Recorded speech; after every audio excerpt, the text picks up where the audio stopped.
नमस्कार, चैनल ज्ञान पिटारा में फिर से एक बार आपका स्वागत है। हम एक सीरीज़ शुरू करने लगे हैं जिसमें एक टीचर कैसे पढ़ाए, या अगर आप पेरेंट्स भी हो, घर में पढ़ाना है बच्चे को तो कैसे पढ़ाएं। एक-एक सब्जेक्ट को हम पकड़ेंगे और तरीके से देखेंगे कि कैसे पढ़ाया जाए। तो बीइंग टीचर मैं पहले बात करूँगी, क्योंकि इट्स रिस्पॉन्सिबिलिटी ऑफ टीचर कि वो सब्जेक्ट पे पूरी कमांड अपनी लेके क्लास में जाए। तो ये पहले जैसे एक इंडेक्स दिया होता है। हम पंजाबी की बात आज करेंगे, फिर एक-एक सब्जेक्ट करके लेंगे। फर्स्ट पार्ट होगा पंजाबी बुक। तो मैं मिडल सेक्शन की बुक ले रही हूँ, क्योंकि फर्स्ट से लेके 10 तक ऑलमोस्ट एक ही तरीके की किताब आती है। तो ये जो किताब है, ये देखिए, पहले पाठ का नाम दिता था, फिर उद्देश्य की है, मतलब इस पाठ का एम क्या है, इस पाठ में क्या बताया गया है, भाषाई कौशल, क्या क्या चीज़ें आप उसमें, लैंग्वेज जो एबिलिटी है, क्या सुनना, समझना, बोलना, पढ़ना, लिखना, ये सब सीख जाओगे इसमें से। सीखन दियाँ गतिविधियाँ, मतलब जो लर्निंग एक्टिविटीज़ हैं वो इसमें कौन कौन सी हैं। फिर ग्रामर इसमें कौन कौन सी है, विरोधार्थक शब्द है, अनुनासिकी व्यंजन, लगा मात्रा, लगाक्षर।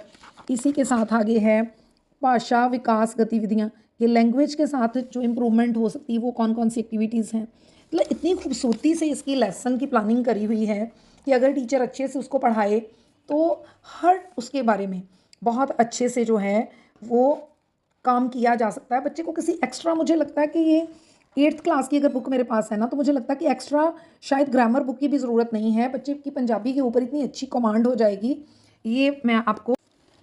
फिर जो ये इंडेक्स होता है, विषय सूची जिसको बोलते हैं, उसमें सीरियल नंबर दिया है। ये 23 चैप्टर्स हैं, जिसमें पोएम्स हैं, लेख, कोई जीवनी, कहानी, नाटक, सब कुछ इसमें, एकांगी जिसको बोलते हैं वो है, फीचर्स हैं। तो हर एक के लेखक का नाम बताया गया है। तो इससे इतने, मतलब जैसे ये 23 हैं तो 23 राइटर्स के बच्चों को नाम याद हो जाएंगे। उनकी कोई ना कोई कविता, कोई कहानी पढ़ने के लिए प्रेरित किया जा सकता है लाइब्रेरी पीरियड में। टीचर ये भी कर सकते। हम आज चर्चा करेंगे एक कविता, एक कहानी, एक लेख और एक जो जीवनी है उसके बारे में, और एक एकांगी के बारे में। ये चीज़ें हम, जो है 5 चीज़ें, ये हम करेंगे इसमें डिस्कस। तो पहली ये है पंजाब दा गीत, पार्ट 1। पार्ट से पहले बच्चों को क्या बताना है ये बताया गया है, देखिए। फिर किस चीज़ पे डिस्कशन करनी है, फॉर एग्जांपल पंजाब दे दरियावां ते पंजाब दे पुराने रूप बारे चर्चा करो। तो ये पहले से डिस्कशन होनी चाहिए कि पंजाब नाम क्यों पड़ा, 5 आब, 5 दरियावां दी, आब मतलब दरिया दी धरती, और पहले 5 यहाँ होते थे, अब कौन कौन से हैं, जो नहीं है वो कहाँ हैं। ये चीज़ें इसमें डिस्कस की जा सकती हैं।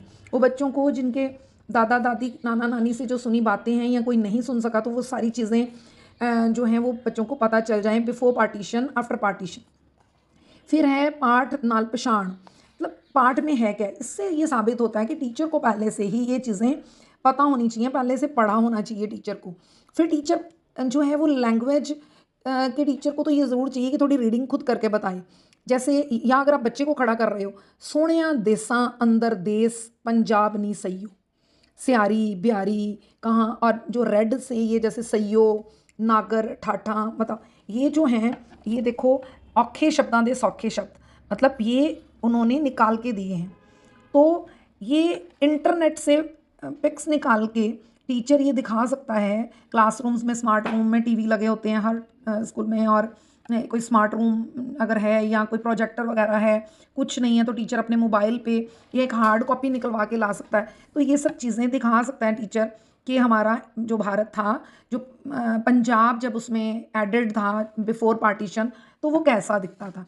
इस तरह से ये तरिंजन की तो चलो पिक यहाँ पे है, पींगा है, तो ये वाला नक्शा जो है वो भारत का बिफोर। क्वेश्चन आंसर्स तो बाद की बात है, पहले तो बच्चों को ये वर्ड मीनिंग, और मुझे तो लगता है ये वर्ड मीनिंग साथ के साथ ही या लेसन से पहले ये लर्निंग ज़रूर बच्चों के उसमें एजेंडा में होनी चाहिए कि करवाई जा सके। फिर लास्ट में ये जो अभ्यास आता, बैक एक्सरसाइज, दसों की सीखिया, मतलब आपने क्या पार्ट लर्न करने से पहले। तो अगर आपने पहले से टीचर ने प्रिपरेशन की है तो उसको पता होगा कि उसने बच्चों को कहना कि लास्ट में मैंने पूछना भी है, अलर्ट रहो, और उसकी क्लास अटेंटिव रहेगी, नॉइजी नहीं रहेगी, बच्चे अलर्ट होकर सीखेंगे कि टीचर ने बाद में पूछना है। तो पीछे से पेज पढ़ते बिना बच्चे को ये चीज़ें कंप्लीट करने के लिए बताया जा सकता है। इसी तरह से ये दूसरा भी जो क्वेश्चन है, थर्ड क्वेश्चन, टिक क्रॉस अपने आप सोच के बच्चे करें, टीचर राउंड लगाते हुए ये चीज़ें देखें। फिर उत्तर लिखो, ये क्वेश्चंस जो हैं ये every student must write to its own, ये खुद ही बच्चे को लिखना चाहिए। पहले टीचर ये कर सकता है कि सुन ले एक दो से और फिर बच्चे को बोले कि ये राइट आंसर है और अब लिखो। क्योंकि मैं जब तक समझती हूँ कि बच्चे डिस्कशन के माध्यम से ज़्यादा अच्छी तरह सीखते हैं, तो इससे पहले कि टीचर सीधा ही खुद ही लिखवा दे तो दो तीन बच्चे ऐसे हों हैंड रेज करें कि ये क्वेश्चन अपने लेसन पढ़ा सुना, उसके लिए कुछ ना कुछ बच्चे को इनिशिएटिव दिया जाना चाहिए, कोई कैंडी, कोई चॉकलेट, कुछ स्टार कॉपी पे कुछ भी ऐसा, तो फिर टीचर लिखवाए तो बच्चा लिखे। और ये जो मेरे पास बुक है मैंने देखा है इसके ऊपर, बुक के ऊपर ही ना आंसर्स लिखे हैं, तो मुझे लगता है ये चीज़ें टीचर्स के समझ में आनी चाहिए कि अगर यहाँ पे स्पेस नहीं दिया गया, ये देखिए यहाँ पे स्पेस दिया गया है कुछ शब्दों के लिए, तो फिर तो मतलब बनता है कि ये बुक पे ही लिखा जाना चाहिए। जैसे ये विरोधी शब्द का नहीं दिया, उत्तर का नहीं दिया, तो this is the wrong way कि टीचर अगर यहाँ बुक पे ही करवा रहा है तो चलो बेशक ये बुक चेक करी हुई है, परंतु फिर भी जिसका यहाँ पे स्पेस नहीं है उसको बुक पे लिखवाना थोड़ा सा मतलब सुंदर नहीं लगता है। ऐसे ही आशादियाँ गतिविधियाँ जैसा हमने उसमें जो पहले स्टार्टिंग में इंडेक्स था, जो हमारी पूरी प्लानिंग थी उसमें देखा था, तो ये देखिए पूरा बताया गया है। तो इस पे एक एक चीज़ पे फोकस किया जाना चाहिए। मुझे लगता है हार्डली एक या दो दिन लगेंगे। अगर 45 मिनट का भी पीरियड, 40 मिनट का भी हो, 35 का भी हो, तो 2 दिन में ये चैप्टर जो है वो यहाँ पे 2 डेज़ की प्लानिंग लेके टीचर अगर चलता है तो मुझे लगता है सारी ग्रामर और ये सब टीचर बड़े आराम से करवा। उसके बाद हमने बात की थी कि कहानी को कैसे पढ़ाना है, और एक कहानी देख लेते हैं। ये सेकंड चैप्टर ही है इसका, इसकी ये कहानी का नाम है गग्गू। तो पहले से ही सेम उसी तरह से पढ़ाने का तरीका है, बस ये है कि कहानी को उतार चढ़ाव के साथ और कविता को लय के साथ पढ़ाया जाना चाहिए। जैसे दो तीन मैं चीज़ें आपको बोल के बता देती हूँ कि ये रीडिंग करते हैं। मैं अपने स्कूलों आउंदियां बस्ता कंधोली ते रख के चाह पीण लई माँ दे पैरां हेठ अग मचा दी। मतलब पैरां हेठ अग मचाना, इसको अंडरलाइन करके टीचर को बताना चाहिए कि इसका क्या मीनिंग निकलता है, उसका मतलब क्या होता है। अगर टीचर सिंपल रीडिंग करवा देगा तो फिर बात नहीं बनेगी।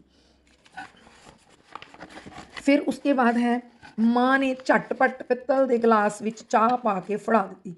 अगर आपने पहले से इसकी रीडिंग जो है वो करी हुई है, पहले से आपने प्लानिंग करी हुई है बीइंग अ गुड टीचर, तो आप पित्तल जो है वो कौन सी मेटल है, अगर उसका गिलास ही आप साथ में ले आते हो तो टेबल पे रख देते हो तो वो दिखाया जा सकता है बच्चों को। मतलब इन दिस वे ये स्मॉल एफर्ट्स हैं टीचर की तरफ से, जिससे क्या होता है कि आप बड़े आराम से बच्चे के लिए अपना सब्जेक्ट को इंटरेस्टिंग बना सकते हो।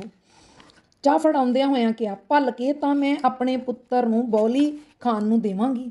अब बॉली कोई विलेज सराउंडिंग एरिया से बच्चा आता है तो इट्स ओके, अगर आप भी विलेज सराउंडिंग एरिया से आते हो तो आप बता सकते हो, अगर नहीं तो आप किसी को कह के उसका अरेंजमेंट कभी करवा सकते हो। उस टाइम अगर आप नहीं करवा पाए, क्योंकि ये एक ऐसी चीज़ है जो गाय या भैंस जो है नया नया कोई अपने बेबी चाइल्ड को बर्थ देती है, तो फ्रेश जो दूध होता है कुछ दिन वो जो वैसे सर्कुलेट नहीं होता, पीने के लिए इस्तेमाल नहीं होता, क्योंकि जब उसमें हम वो इस तरह का थिक होता है, जैसे मदर फीडिंग बच्चे के लिए न्यू बॉर्न के लिए अच्छी होती है, वैसे एनिमल्स में भी सेम प्रोसेस है।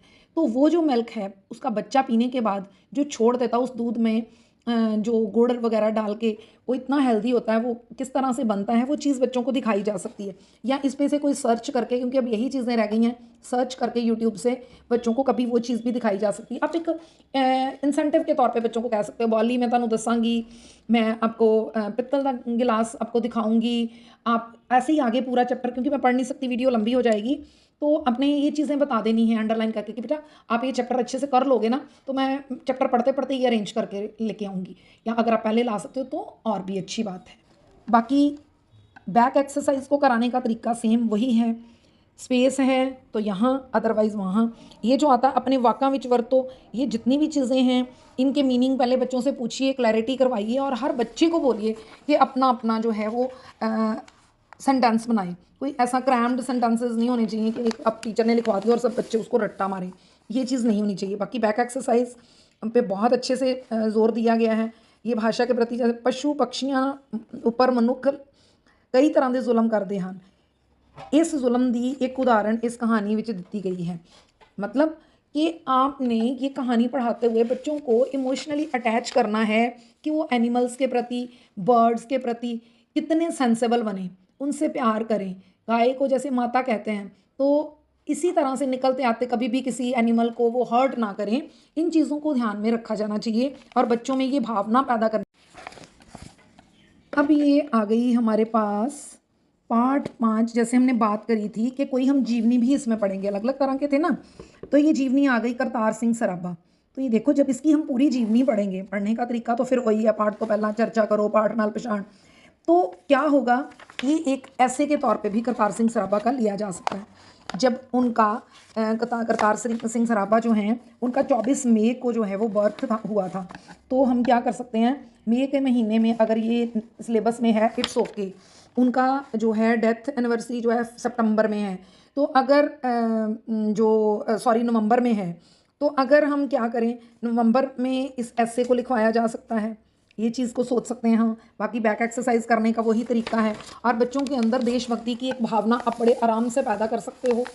फिर अगर मई में आपने करवा दिया, उनके जन्म दिवस पे हम ये चीज़ करेंगे। 15 मई को क्लास में एक रखा जा सकता है डिक्लामेशन का कॉन्टेस्ट, कौन अच्छा बोलता है उनके ऊपर 10 लाइनें 5 लाइनें टाइम लिमिट रख दीजिए। असेंबली में अपनी क्लास से किसी अच्छे बच्चे से बुलवा लीजिए जो अच्छा बोलता है। वीडियो लंबी ज़रूर हो गई है, लेकिन मुझे लगता है एक एक शब्द ज़रूरी था। मेरी मेहनत को सार्थक करने के लिए हमेशा की तरह आपके सहयोग की ज़रूरत रहेगी। So do share, like and subscribe the channel. Thank you.